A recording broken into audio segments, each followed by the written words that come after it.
That's why we didn't last week either. Hi, hello everyone. Welcome to Woven today.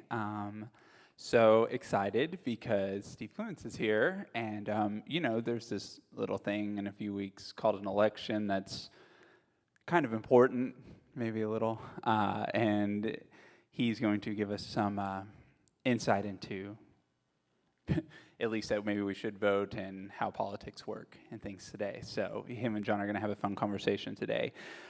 Next week, we'll continue talking about the election, except for it'll be John and I. But the real exciting part is there will be food next week. And if you haven't noticed already, there's food back there today. Beaumont had a potluck, and they had leftover food. So please feel free to eat whatever you want because they want it to go away. So feel free to eat food. There'll be food again next week. We'll have it in here. And then the week after that, we'll be watching a movie called Luca, which is a family movie. So, and it's very gay. So a gay family movie, so enjoy that.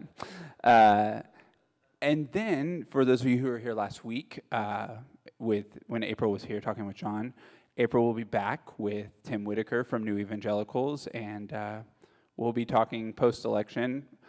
Obviously, depending on the results of the election, will depend on what we talk about. So stay tuned for more information on that. So we just want to, that's all that's in a way of announcement. So we just want to say a very special welcome to all of you, regardless of your race, your gender, your socioeconomic status, whether you like the Bible or not, whether you believe in God or not, you belong here, just as you are. Now Daniel's going to lead us in some fun art time. Hi. So, with politics, with the election coming up, I know that there are a lot of words and feelings that we're carrying around in our minds and our bodies. So, this poetic time is going to be focused on that.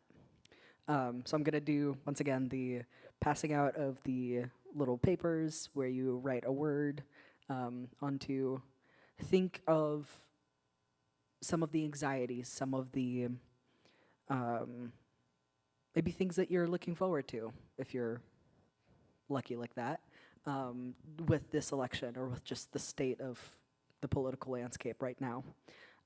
Just write those down, and then you might have noticed on the ends of these pews, we've got different colored and numbered cards.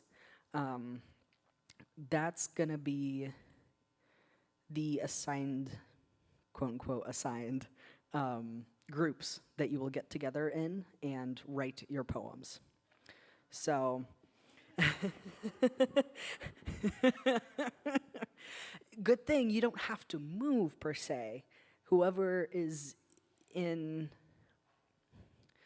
we'll see. This is chaotic. This is something that my sleepy brain came up with and was like, yeah, I'm gonna make it work.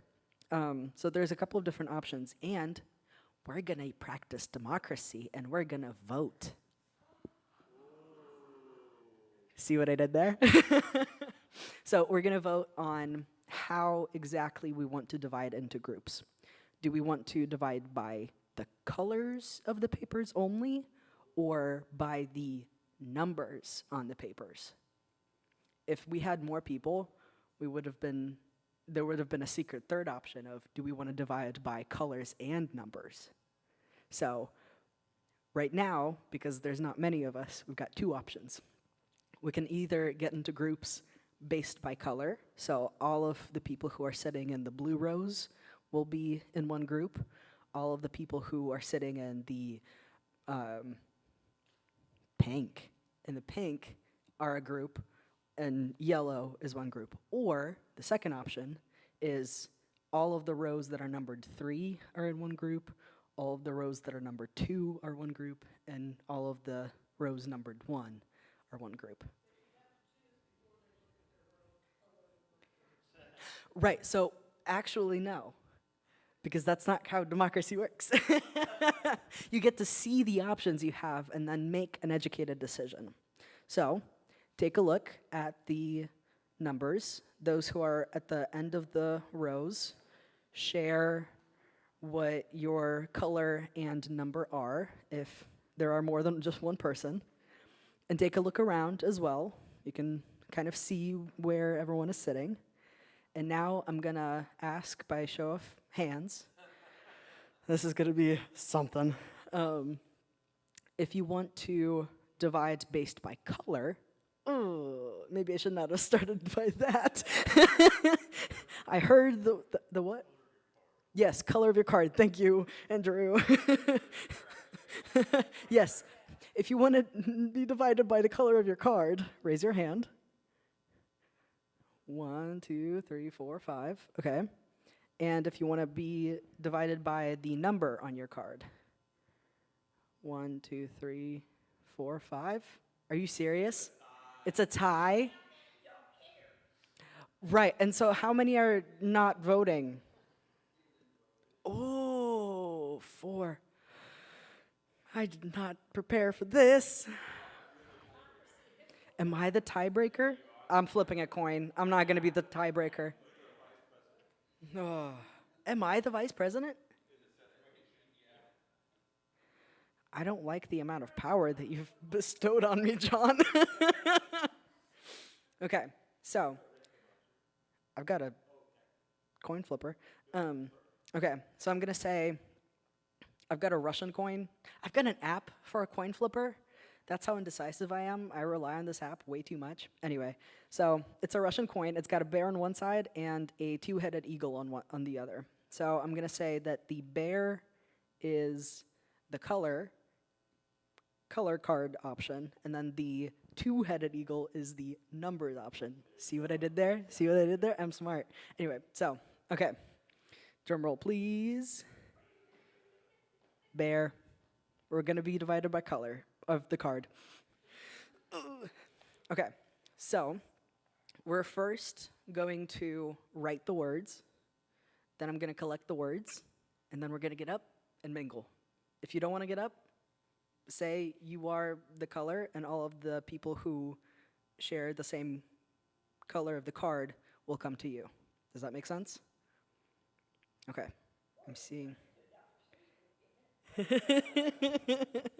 I know, I feel like I'm an elementary school teacher right now, to some degree. Anyway, so I'll pass around the papers and pens, and yeah. What are the feelings? What are the anxieties? What are the worries? What are the shapes and colors that you associate with politics? Write those down, and then we'll make art.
consider this your gentle 3-minute warning. So start finalizing the poems and start gluing them on, taping them on, and then we'll get started.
All right.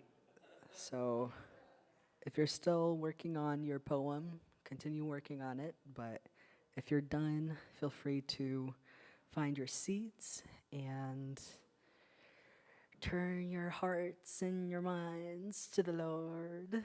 or the spirit or your body, your mind, your conscience, your heart. And yeah, get ready to have an amazing conversation about such a simple and easy and lighthearted subject. All the colors were, like blue and gray and dark, I even wrote down dark. So happy to have with us today Dr. Steve Clements, pickleball player and and Made contact 5 times. and professor.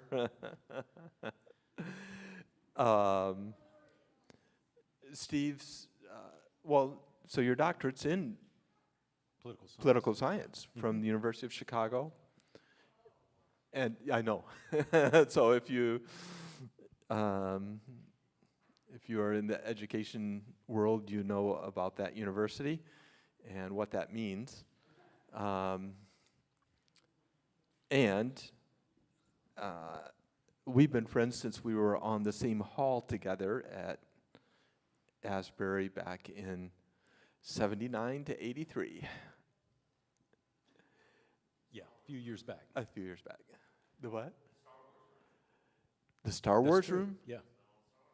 Yep. Oh, really? Well, 2 and 3, or I guess 5 and 6. Oh, yeah. Yeah.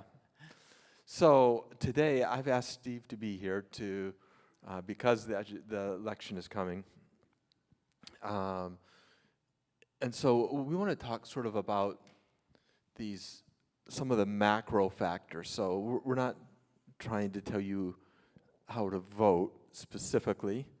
I don't know. There will probably be implications in what's said. Possibly. That might lead someone to vote a particular way, but that's not our purpose in particular. More in an evaluative way of what's going on. And specifically, I wanted to start with the idea of the partisan way that we look at politics now. Because when I was growing up, I remember, we as Republicans thought the Democrats were stupid and These were Michigan liberals. right? This is, it was, I think it was all the Republicans. I think we all thought Democrats were, the bad guys. In fact, one of Tawana's brothers called one of the other brothers a Democrat. As a slur. The child went crying to the mom. Joe called me a Democrat. And so that's how we grew up. But it doesn't feel in retrospect that the parties were as different then as they are now. Yeah. So one of the things that I like to do, and by the way, Logan, I'm not going to necessarily make a prediction about the vote. I'm not going to tell you how to vote. One of the things that I do end up doing in my classes is just talking about these kind of structural issues, sort of macro structural issues that are playing into the current election and the current partisan atmosphere. I think you're right that there has always been an extent to which rabid partisans on both sides have viewed the other side as We were the rabid ones. retrograde. But this is in the last generation, I'll say, the last sort of 20 to 25 years, as the media landscape has fragmented, and as we've had these media silos that represent sort of the right and the left emerge. Because, keep in mind, some of you are old enough to remember 30 or 40 or 50 years ago. I'm sorry, I'm not pointing at you necessarily, but you're in that direction. Well, Ralph and Sarah are right in line with each other, so. You remember when there was a kind of mainstream media.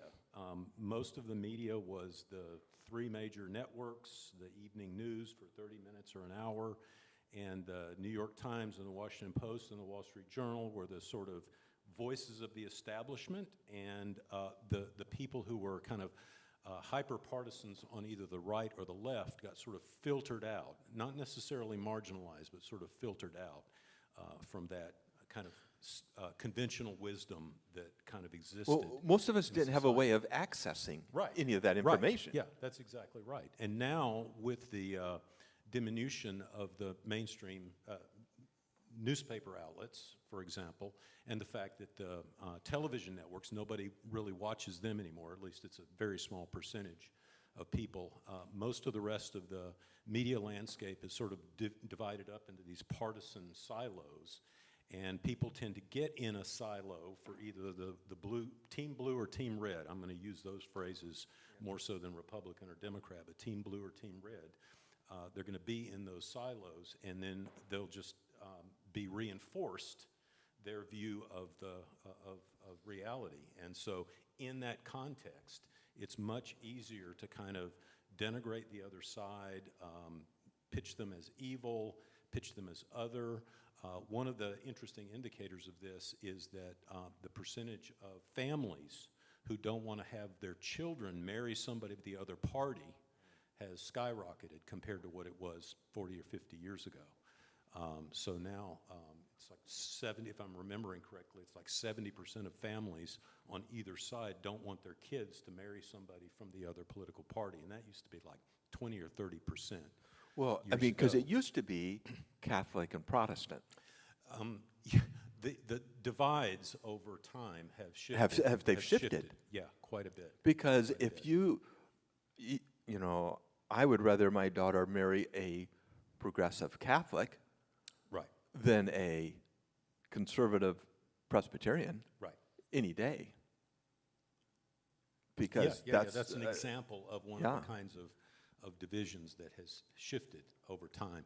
I'm used to doing these kinds of talks in front of big PowerPoint maps and so forth. So I've given you each a handout, and these are just a couple of graphic images that I'm going to talk about. One of the reasons that we're in the situation, or at least what we have worked ourselves into in the last generation, is represented kind of on the front side of this. This is the last 6 elections, and in the sort of red and blue map here that reflects, of course, the Electoral College and which party has won a majority of votes or won the most votes in that state.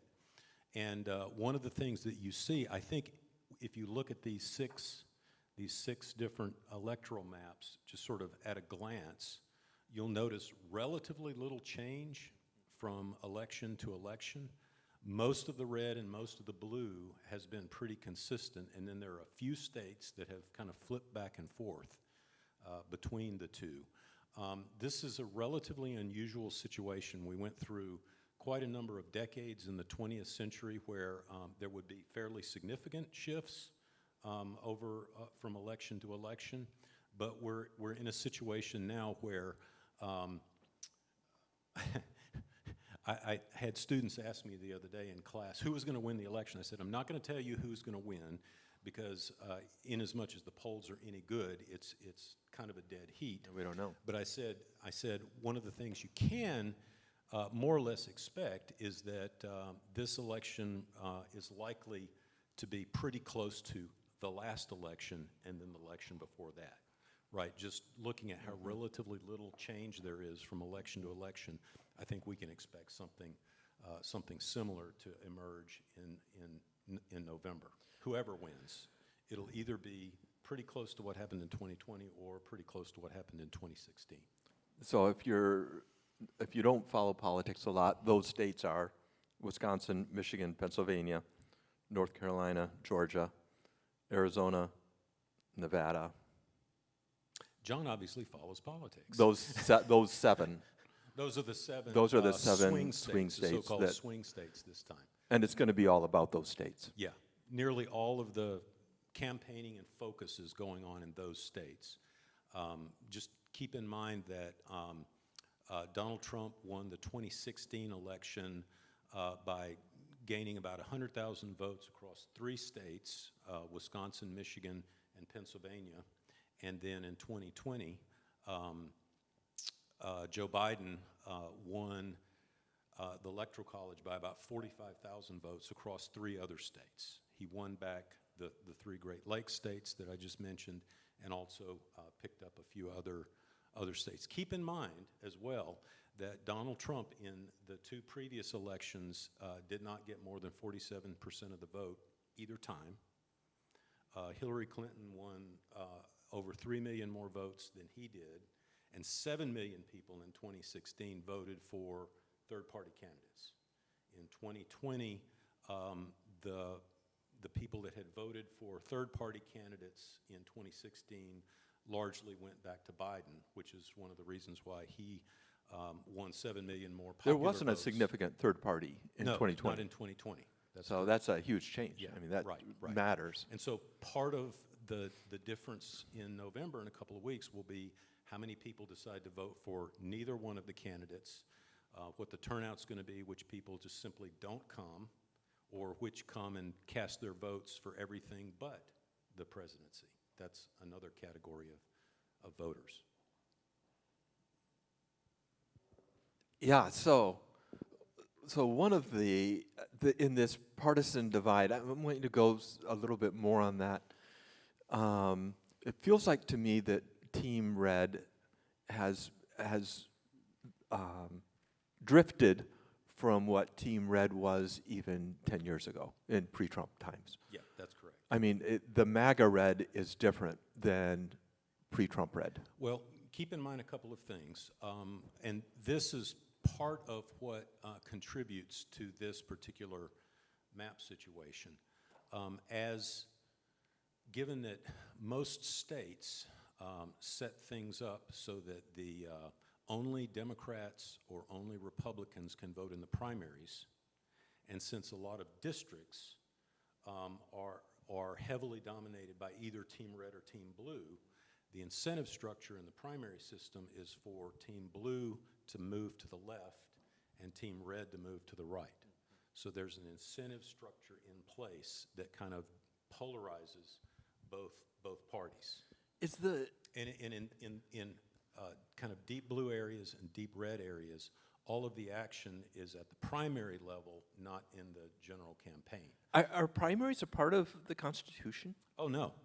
Political parties aren't in the Constitution either. So we've got this system that we've set up and operated for a long, long time, just out of tradition. It's not part of it's not part of the Constitution.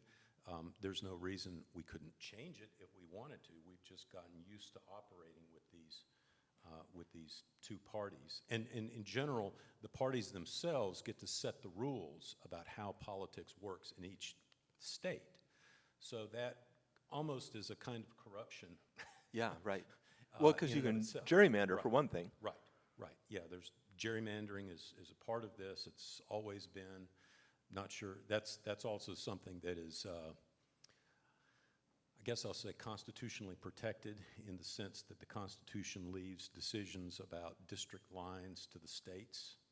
It's explicitly a state issue to manage. Oh, can I Yeah. go a little bit farther? This is what the electoral maps have looked like over the last several elections in sort of red and blue state level results.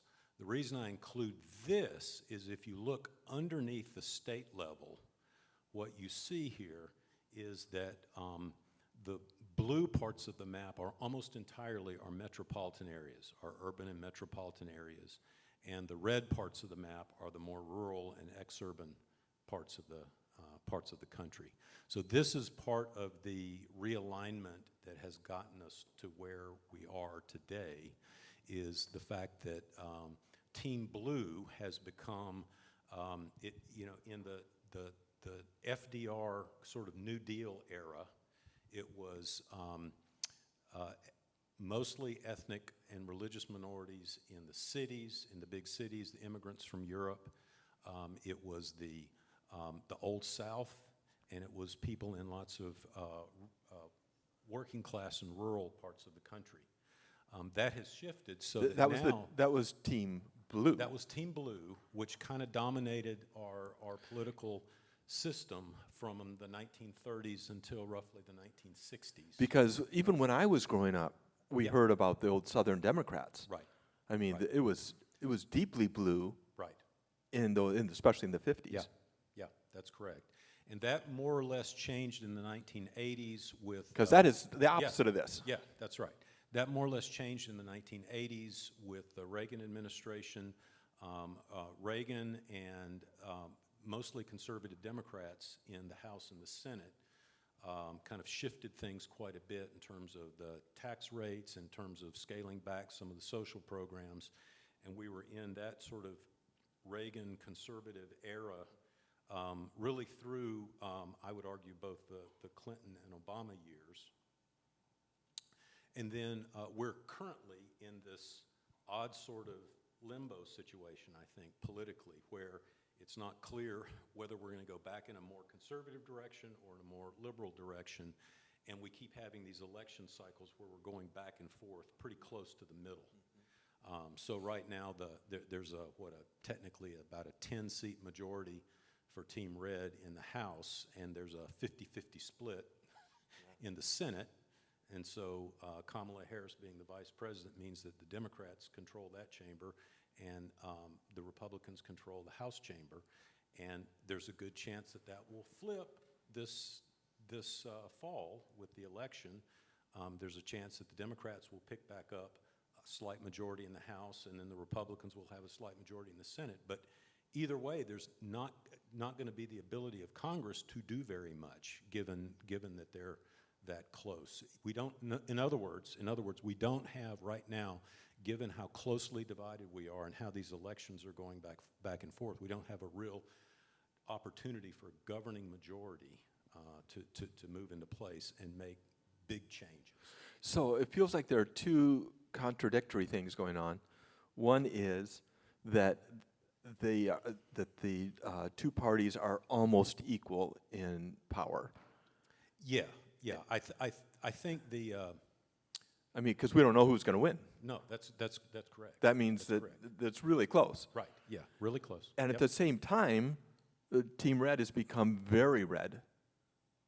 And Team Blue is actually, I think, probably trying to head towards the center. And here's another element of the realignment to keep in mind over the last roughly 30 to 40 years. Both parties, for a good chunk of the 20th century, were coalitions of left, center, and right voters. Both parties were. And what has happened, especially since the 50s and 60s, is that elements of both parties have worked toward ideological purification. Right? They have made it so that if you're somewhere in the center of American politics, you're probably not going to be comfortable either on Team Blue or on Team Red. And that group, Gallup did a study a few months ago and showed about 40% of Americans didn't feel comfortable in either party, and only about 27 to 30% on each side were kind of committed partisans. But the people in the middle, that 40%, still finds themselves in communities that are largely either red or blue. Tribal. So they're going to end up voting mostly with their tribe rather than, and they don't really have another option, right? There's not another, there's not another option for them. So this is interesting. Speaking of the tribe thing, Tawana just told me of they did I don't know, a pretty recent study, and they gave all of these people all of these positions on social issues. Mm-hmm. And they wrote down, this is how I feel about this. This is, like multiple choice. And then they took them all up. And then on each of them, they changed a number of their answers. So Matt fills out a thing. They take up Matt's thing. They change his answers on, 8 of the positions. And they give them back to the person. And then they say, would you explain to me how you came to this position? So look at your number 7. You said this. Can you explain to us how you came to that? Only, yeah, I think we can do this here. Only 22% of the people called bullshit. All of the rest of them, 78%, Didn't even recognize that they had changed. proceeded Right. to say why they picked this one that they didn't even pick. Right. Right. They so were into the tribal thing of, well, I said that. Here's the reason I said it. Right. Even though it wasn't even what they said. Well, one of the effects of this partisan tribalism that we're in, is that policy has sort of receded as a kind of important factor in making decisions about the election. And the election is now mostly about cultural sorts of positioning, symbolic cultural issues, not really policy. Well, so I wanted to go a little bit into those two. Which No, is frustrating for somebody who does policy, right? I mean, right. that's- As a policy guy. That's kind of my thing, and it's just sort of not important. Like, yeah, whatever you say. But, Yeah, but abortion. Yeah, right. Well, just a couple more things about this. One of the reasons I like talking about this map so much is that there's a strong correlation between the blue parts on this map and our demographic. Yeah, so go there. situation. I wanted to go there. Okay. This is a county level map, right? There are like 3,000 counties across the country. In about 140 of those 3,000 counties, more than 50% of America lives. 140 out of 3,000. Yeah. So we are a urbanized nation that has been emerging for 150 years. People have been moving, the countryside has slowly but surely been emptying out. And of course now one agricultural worker, can handle massive amounts of, right? And so the United States has been becoming much more urbanized over the decades, and the red parts of the country are generally shrinking in terms of population. But you look at the map and you say it's red. Oh, it's a huge amount of red, but Because by space. Right, it's primarily Not by space, people. Right. The blue parts of the country are the population centers for the most part. I mean, there's some anomalies here, like for example, Indian reservations out here in the Southwest. This area through the Deep South here, that was the so-called Black Belt. Poor rural African Americans who are living in if you ever see an overlay of where the plantations in the Deep South were located, it's almost exactly where that band of blue counties. But there's not a huge amount of population in those counties, but they of course vote heavily Democratic, as they've done since the 1960s, right? But the vast majority of the blue, especially the darker blue places on this map along the coasts and in the Great Lakes area are the cities and the metropolitan areas. And those have been increasingly blue, and as Team Blue has become less working class and more professional and college educated, because, right, that's where a lot of the cities are where a lot of the companies and firms are located, where people who are more educated, it's where most of the universities are located. So as Team Blue has become more highly educated and professionalized, they've concentrated in the cities. And as the Republicans, as Team Red has focused more on becoming more working class, it has become, and more anti-democratic, it has been able to increase its numbers in the more rural What do you mean by areas. anti-democratic? Anti-democratic in the sense that against Team Blue. So I mean, if you think about this is one of the reasons why. I mean, what are the issues that the Republicans are running on right now? Immigration, crime. The economy to some extent. Yeah, but immigration and crime are city problems for the most part. They're They don't have much of an impact in lots and lots of the rural parts of the country. So that's one of the reasons behind a lot of the sort of issue foci of Team Red. So when I was growing up, it felt like to me that the Republicans were the pro-education people and pro-science people. Was that just because I was growing up in a house that had, a professor in it, or was that actually a thing? No. I think both parties were pretty consistently all through the middle part of the 20th Pro-education, century. pro-science. Yeah, sure. And that's one of the things that we've kind of moved away from in the last sort of decade or so. So in 2021, Vance goes to the National Conservation Conference, Conservatism Conference, and he gives a speech titled, "The Universities Are the Enemy," in which he says that these institutions are hostile institutions doing research that gives credibility to some of the most ridiculous ideas. And he's pledged to aggressively attack the universities in this country. That's an actual, that's our vice president candidate for Team Red. I would say that's fairly anti-education.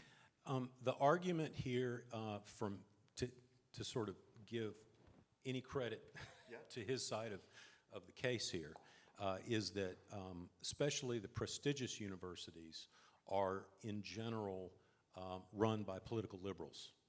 I mean, that's the argument, is that the universities are sort of the apex of wokeness. There's lots and lots of liberals that are... They are liberal arts institutions. Well, some of them are. Some of them are. Yes, that's... So there's that. One of the arguments I would make against that is this is probably true with the most prestigious universities, but your run-of-the-mill state university would probably have a lot of liberals in the social science areas and the humanities, but most of the students are in like business and computer science and engineering and other areas, and so the actual level of wokeness in lots of universities is far less than what the kind of right-wing media tends to play up. But it is definitely the case that most universities are politically liberal and are sort of run by people who have a long background in Team Blue. And the other part of that, of science, is, I think, can best be seen in climate change, where you have MAGA Red. I don't think this is Team Red at all. Right. But MAGA Red is our climate deniers. Right. And Team Blue are science people. Right. Climate change is real, and it's human-caused, and it's going to cause catastrophic. Right. Well, and of course, one of the things that's going to be interesting to see how it plays out in this election is the divisions within Team Red, right? Because let's just say MAGA represents maybe 60% of partisan Republicans. That leaves about 40% that is, you might consider establishment Republicans, or right. pre-MAGA Republicans. Yeah.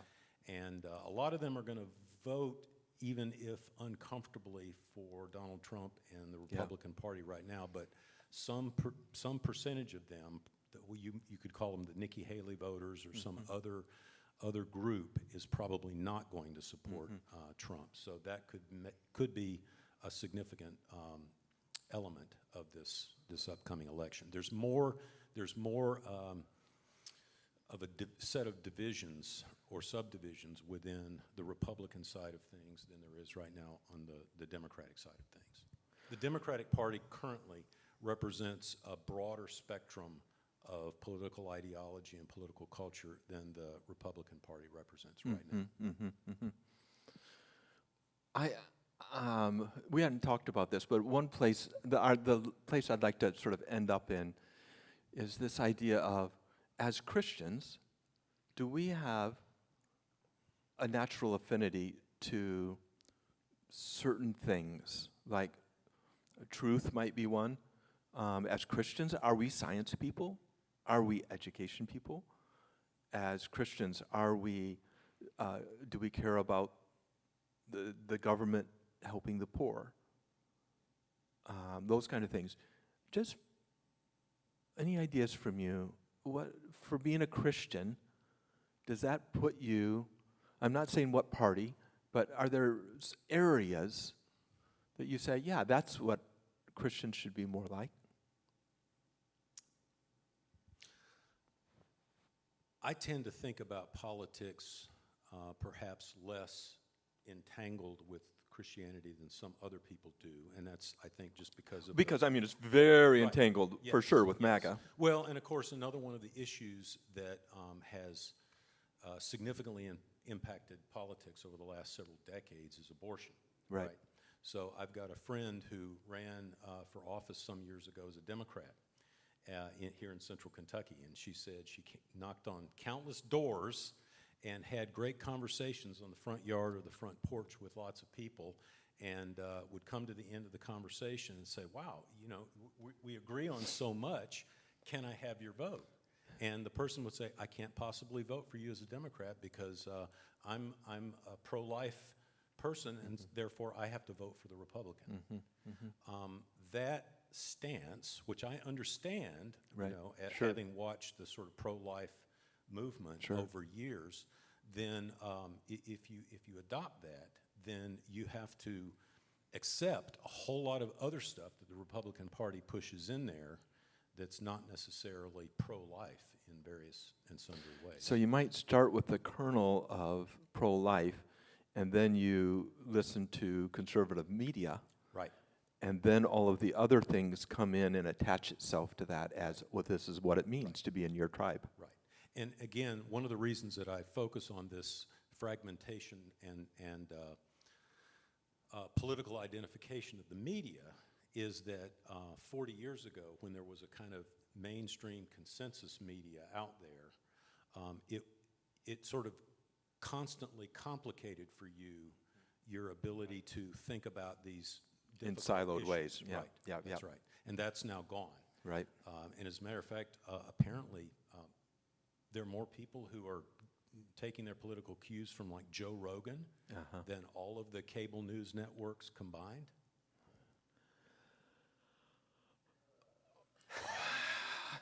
That's a comforting thought. All right, last question. Future of our two parties. Does the Electoral College continue? Do we continue, I mean, Trump is getting old. Yep. That isn't partisan, that's just the reality of it. Yep. Do you see it continuing to go the direction it's going, or is there any hope of some kind of synthesis? The Electoral College is really difficult to explain to college students, right? I mean, I can Firstly, I can it's go through- totally messed up. I can go through the mechanics of how it Yeah. works, but trying to help them understand why we have this and given how it has sort of warped so many elements of our politics, I'm afraid we're stuck with it, at least for the short run, because I don't think there's any way to change it without a constitutional amendment, and that's going to be a huge, heavy lift. That's like a 10-year project, and I think even replacing it is going to require a lot of work on the front end to figure out what's the most viable option other than just pure popular vote. I'm not sure that is ever going to pass muster with a constitutional amendment. I looked at that a few years ago myself because I was just curious about, you know, I was, at the time, I thought I was probably sympathetic to the idea that, well, maybe we should just go for a national popular vote. But think back on the urban centers, right? So people who don't live in the big cities think, well, if 60% of the voters live in the big cities, then they're just, if we have a national popular vote, then they're just going to dictate what happens to the outlying areas. And that's probably going to be a non-starter. It's a non-starter to get it through. Yeah, to get anything through, because remember, a constitutional amendment has to be passed by 2/3 of both chambers of Congress, signed by the president, and then three Three quarters quarters of the of the states have to approve it. states. Thank you. Right. So that's like a 10-year project of fundraising and argumentation, and is only going to go anywhere if one party gets on board with it and gets enough of a governing majority to be able to push it through. So I think we're 75% stuck with, of the I think states. we're stuck with some version of this for a while. Boy, I don't know. It sort of makes you want to consider revolution. We're not there. We're not there. But thank you, Steve. Thank you so much for sharing with us today.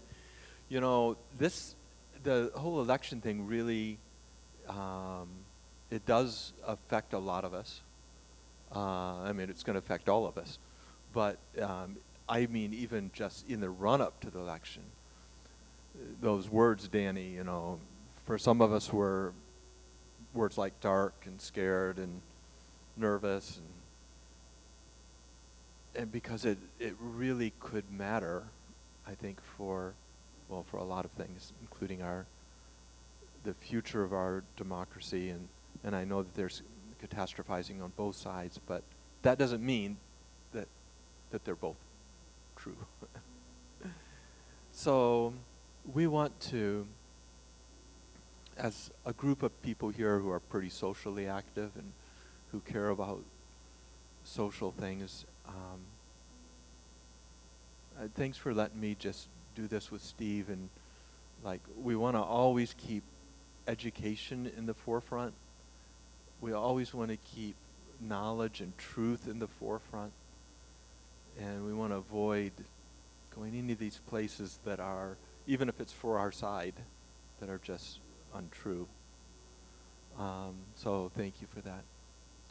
We're going to have a time of come to the table, and this is, you know, the epitome of valuing some things higher than others, and in this case, valuing love for each other really above all else.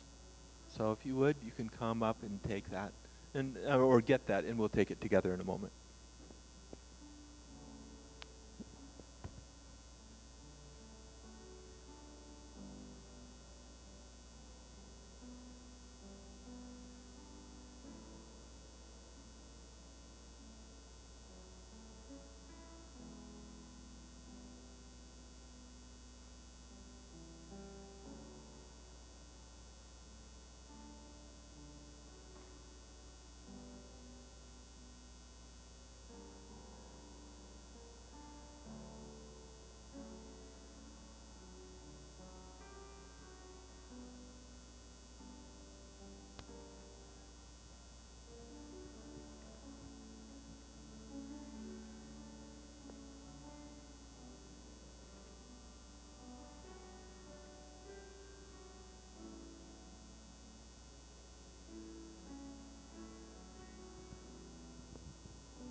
For just a moment, I'd like us to consider, you know, compared to where we want to be, politically, we're not there.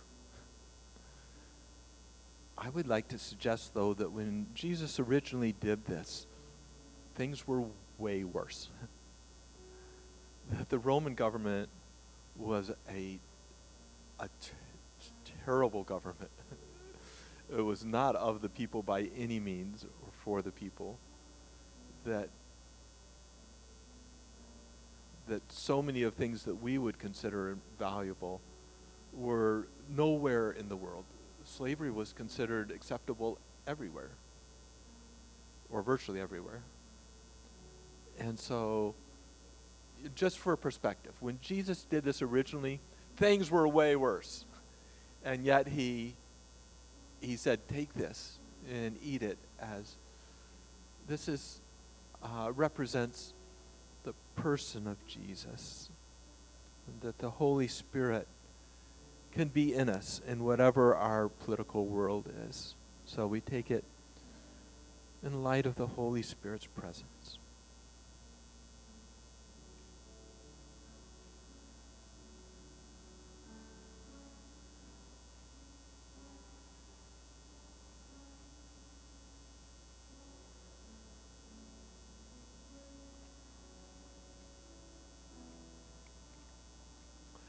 And you know, Jesus didn't talk about politics. And part of the reason is because the people had no influence on it whatsoever. It was done to them. It was over them. And Jesus, in his most subversive way, said, drink this. You can do this in spite of everything else that's going on out there. You can do this. You can drink this. As a way to say that we're going to love each other no matter what. Whatever else, we're going to love each other.